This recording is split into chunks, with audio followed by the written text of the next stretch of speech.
Well, welcome to this edition of the Botanical Medicine Study Course with me, Stephanie Georgieff, your host and instructor for the online course in all things botanical medicine. Welcome to all new viewers and a big shout out to all new and long-time subscribers. At the time of the posting of this video, we're in those last glorious days of summer in the Northern Hemisphere. Many of us, or our children, and those we love are back in school. And if not, it's basically imminent. And while this time is a returning to schedules, it's often a time when we're all being exposed to the newest crop of viruses and bacteria that come along with gathering in groups.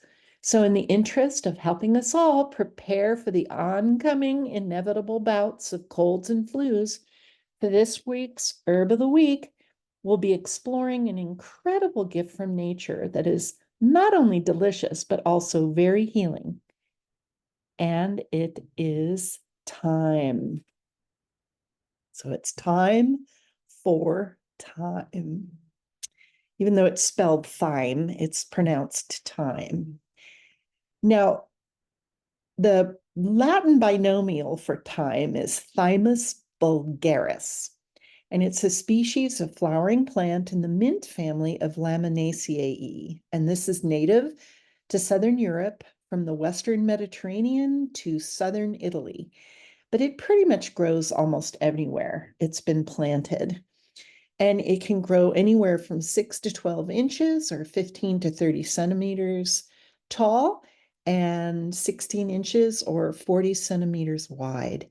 It's a bushy, woody-based evergreen shrub with small, highly aromatic gray-green leaves and clusters of purple or pink flowers, which flower in early summer. And I personally love this plant. I know by now you're all, she loves everything. Well, that's true, but this one I really do like a lot. Ancient Egyptians used thyme for embalming their mummies, and the ancient Greeks used it in their baths and burned it as incense in their temples, believing that thyme was a source of courage. And it's interesting because thymus is the name of the gland that's over the heart. And this is where we get our T cells from. So it's very important gland in terms of our immunity. And this herb is basically that word. The spread of thyme throughout Europe was thought to be due to the Romans, as they used it to purify their rooms and give an aromatic flavor to cheese and liqueurs. In the European Middle Ages, this herb was placed beneath pillows to help with sleep and ward off nightmares. And in this era of the Middle Ages, women also gave knights and warriors gifts that included thyme leaves because it was believed to bring courage to those who bore their wonderful gifts. Thyme was also used as an incense and placed on coffins during funerals because it was supposed to ensure passage into the next life. Now, the herbal actions of thyme are quite wonderful. And this is why you really want to be growing this in your garden. And it's also a wonderful herb to include in your eating. There was a story that I was taught way back in the Dark Ages that it was an interesting practice between Israelis and Palestinians, and they were looking at the incidence of cancer in both groups because both groups pretty much are very similar, obviously, in geographical location, a lot of ethnic sharing, even though they probably don't recognize that. But it was found that the Israelis were getting more cancer than the Palestinians, and they were trying to figure this out. Well, what they noticed was that it was a practice, at least amongst the people that they were studying, to eat some thyme, fresh thyme dipped in olive oil every morning. And they found that this stimulated their immunity, and it's a really good herb to eat on a regular basis. So the other thing we know is that if there's an herb that's used in cooking, at one time that was actually considered medicine. So this is a medicine herb that kind of lost its luster in terms of medicine, but it certainly has endured in terms of cooking and cuisine. So thyme is what we call a carminative, which means it enhances digestion, but it's a very powerful antimicrobial. And this is what we tend to look at thyme for, is an antimicrobial. It's an antispasmodic, it's an expectorant, which means it helps get stuff out of the lung. It's an astringent, meaning that it's really good when you put it on your skin. It tends to stop bleeding, etc. And it's an antihelminthic, which means it prevents worms and parasites. So you see it in cough remedies. It's also in a gargle for sore throats. It's really good for that. Now, the constituent that is the most healing is something called thymol. And because thyme is a member of the mint family or the Laminaceae family, it's very high in essential oils. And the largest percentage of constituents in the essential oil of thyme is thymol. And there are many plants that have this constituent, but thyme is best known and has the most concentrated amounts of thyme there. Now, the chemical composition of thyme includes all kinds of different essential oils, flavonoids, phenolic acids, terpenes, but thymol is the big one. And thymol, when it's isolated or used as an essential oil, is historically been used as an antibiotic and an antiseptic. And what I thought was really interesting, I didn't know this, but thymol is what gives Listerine its unique taste. If you have the old-fashioned Listerine, it was named after a guy that taught everybody they needed to wash their hands before they did surgeries. It was Lister. He was the one that pushed antiseptic practices in medicine. So they named this gargle after him, Listerine. But what gives it that antiseptic quality is thymol. Now, another thing that's really interesting, and this is why you want to have thyme growing in your garden or make thyme tea, is that thymol is a very safe pesticide. And they degrade rapidly.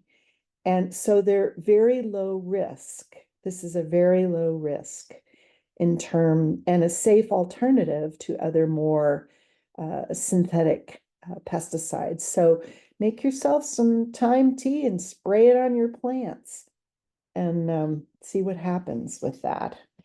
Now, mostly medicinally, and you're not going to find a lot of tinctures and capsules of thyme on the market, but you are going to find essential oils of thyme. And you'll see the label red thyme and white thyme. Now, it's a little bit of a misnomer because they're both quote unquote thyme, Thymus vulgaris, but they're processed differently. And white thyme oil has been filtered and re-distilled, where red thyme is more what we would consider natural. White thyme is a little more milder. It's milder to the touch, especially on the skin, and it's also milder in the scent. Now, red thyme has more levels of phenols in it. And what I used to tell my patients, because thyme is wonderful for sore throats, especially bacterial sore throats, it's really good. But I would tell my patients that they should prepare to see the deity of their choice if they use straight red thyme oil for a sore throat. So if you're just going to put a little drop on your uvula in the back of your throat, you will see stars. It's very strong. So you need to be careful. And don't use this directly on the skin. Cut it with a carrier oil such as almond, olive, or grapeseed oil. I don't recommend thyme oil, either one, for the bath. If you want to have that thyme experience, make yourself some tea. It's just a lower concentration. But white thyme is used, for anything in terms of inhibiting bacteria, fungus, viruses. And red thyme oil is just very much stronger. It's also really good for colds and coughs. Very good. But you really do need to dilute both of them and don't use them straight on the skin. Now, in culinary use, this is really a fun way to use it. It's really delicious. It's part of the Bouquet Garni, and it's also part of Herbes de Provence. I personally love thyme with root vegetables, particularly carrots. I like thyme in my stuffings for Thanksgiving. And there's a wonderful Mediterranean and Middle Eastern condiment called Za'atar. And this is mixing together both thyme and marjoram, along with a few other things. And I've given you wonderful recipes for creating your own bouquet garni, as well as this za'atar. It's quite delicious, as well as other recipes using thyme. Now, there are all different kinds of thymes. And my personal favorite, if I'm going to grow something in my garden, is lemon thyme. And you can get lemon thyme essential oil. And again, it's a lot milder than either the red or the white thyme, which are the Thymus vulgaris. And lemon thyme is just such a wonderful scent. Some of the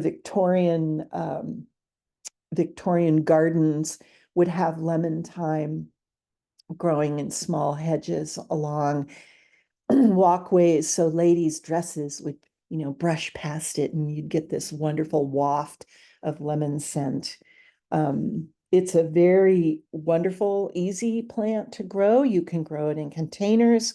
It's very nice in gardens, either as a hedge or, on its own. And remember that book I have suggested, it's called The Organic Medicinal Herb Farm by Chelsea Green Publishing. They have a wonderful chapter on how to grow that.